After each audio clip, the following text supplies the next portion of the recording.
Hi, thank you for tuning into this talk. My name is Felix, and I'm just starting my third year of PhD studies at the University of York.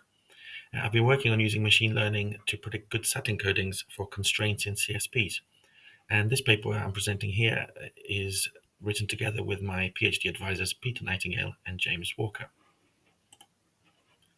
In this talk, I'll set the scene by illustrating the idea of encoding a constraint into a SAT formula through a simple example. I'll describe how we've used machine learning techniques to try to learn good encoding choices. We will consider briefly what features might be helpful in making these predictions, and I will present a summary of our results and our findings and attempt to answer any questions you might have. To give you a flavor for how encoding to SAT works, let's have a quick look at one particular encoding. So here's our pseudo-Boolean constraint. The x's are the Boolean variables, and 2, 2, 3, 5, and so on are the weights or coefficients.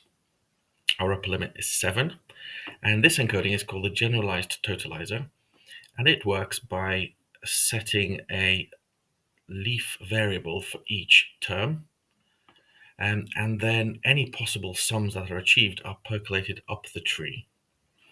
The clauses here ensure that any sum that has been achieved in a node variable is also turned on in the parent node variable, and the ones in row 9 ensure that for any combination of nodes that are turned on or turned to true, that the corresponding sum is also set to true above. So for example, if J3 and K5 are set to true, E8 would be set to true.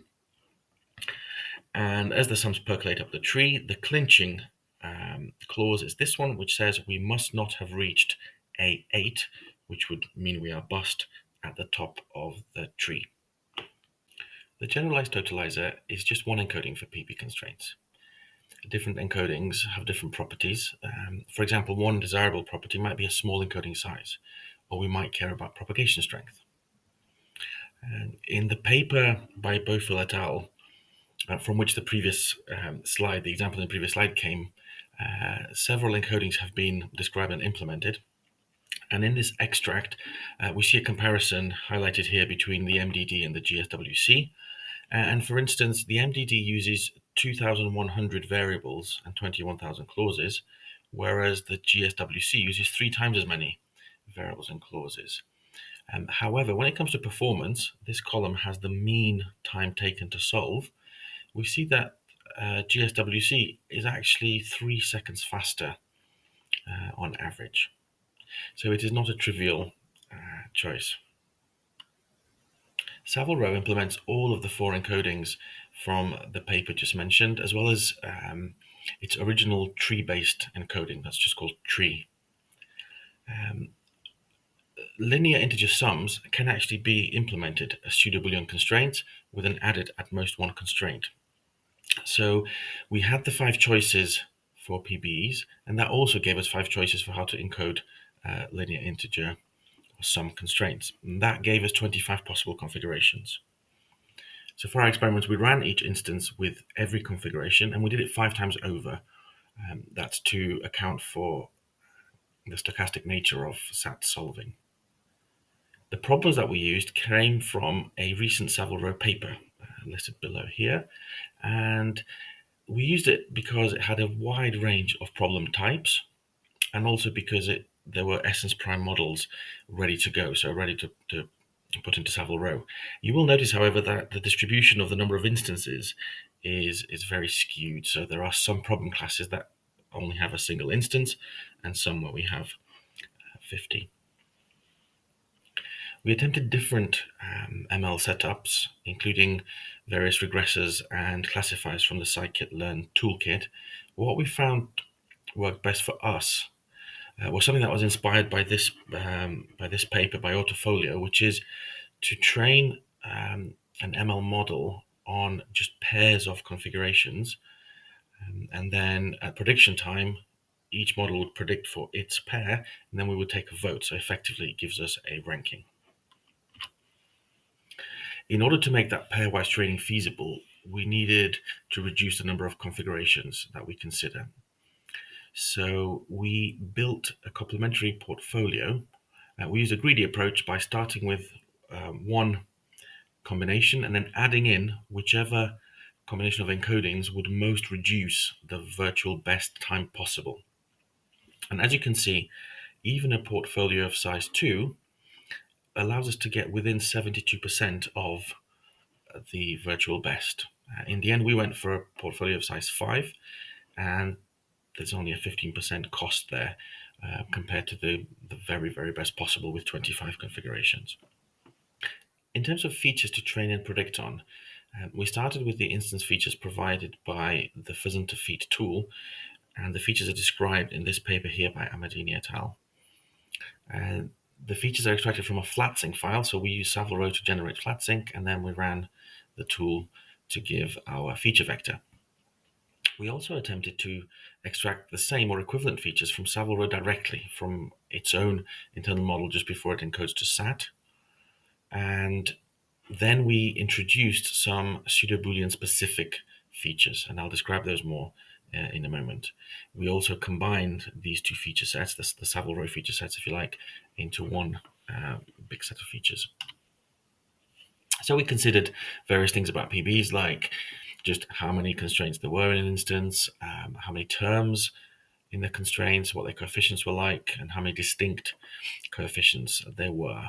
And then we worked out a selection of different aggregating measures for those. All the details are in our paper. Now, scikit-learn is able to report relative feature importance.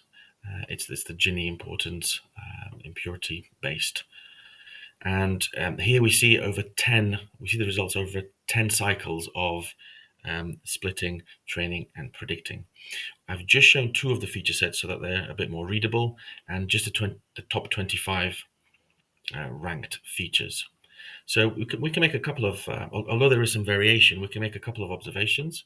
There's a very gradual decrease in the importance of the features. So it suggests there isn't, a small handful of dominating features that are really key. That all of the features have some use. We also noticed that for the PB specific ones, 4 out of the top 5 are simply to do with the size of the PB. So we've got the sum of how many terms there were in all the PBs. We've got the sum of all the weights in all the PBs. We've got the average number of terms, and just skipping over the skew, we've also got the count, just how many PBs there are in an instance. Notice also that the choice for pure PBs seems to be more significant than for the PBs that are used for sums. It's only at rank 11 that one of the sum features starts to appear, and this sort of backs up what we saw when we constructed our portfolio, that only a couple of sum encodings appeared in the configurations, whereas all 5 PB encodings made an appearance. So this table shows the results aggregated after 10 cycles, as I mentioned earlier, and we report it as a multiple of the virtual best. So we can see, for instance, that if we just use the PB specific features, we do a little bit better than the generic feature sets. And the best one is when we use the combined feature set, and that's 1.62 times slower than the Oracle timing. The same information is shown graphically here. And again, you can see that compared to the single best, all the feature sets enable us to make better predictions. But again, the PB specific do a bit better than the generic ones. And when you combine them, you do even better. And these are all par 2 times. So, in summary, we have shown that there is potential for making good SAT encoding predictions from instance features, that choosing a good encoding for the PBs themselves is even more important than for the linear integer constraint or the sum constraints. And in the future, we hope to extend our corpus to have a more balanced and just wider set of problems. And we also hope to look at other encoding choices, not just PBs. Finally, the state-of-the-art encodings that I mentioned from that Bofill paper, they can make use of when there are at most 1 groups present to get much more compact encodings.